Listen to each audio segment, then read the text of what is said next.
Господја Дамчевска, очигледно ви фалеле рекламите на владата во последниот период, бидејќи се забранети под мораториум. Сепа одлучивте на место пратеник да изигравате билборд на оваа говорница на владата, меѓутоа тоа е ваша одлука, не моја. Се извинувам ако на било каков начин ве вреѓа тоа, јас така ве перцепирам.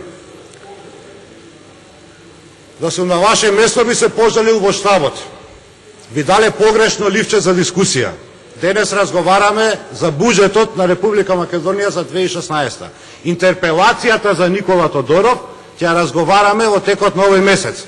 Тогаш ќе зборуваме и за медицинските центри и за големите дострели во медицината на ВМРО ДПМН и Никола Тодоров.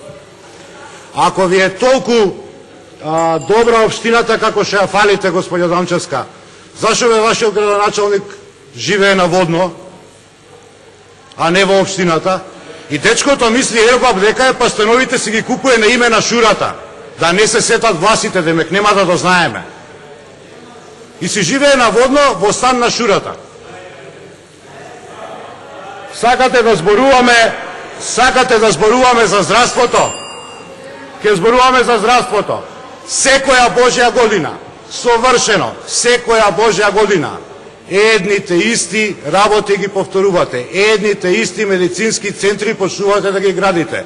Клиничкиот центар во Скопје, ова е, мислам, 4-та или 5-та година, како најавувате дека ќе отпочне со градба или започнал со градба или ќе го довршувате или не знам што ќе му правите.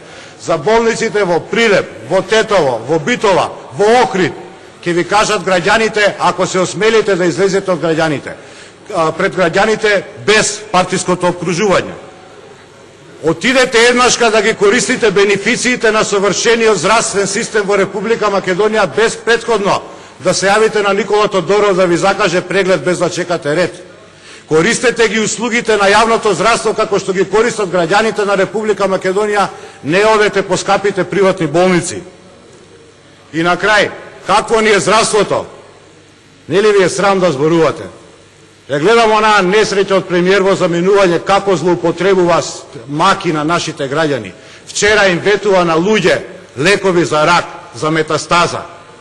Тоа ли е здравството што го нудиме? Зошто тој човек во очај за спас за својот живот чоди да го моли Никола Груевски или го местете за да личи дека е загрижен?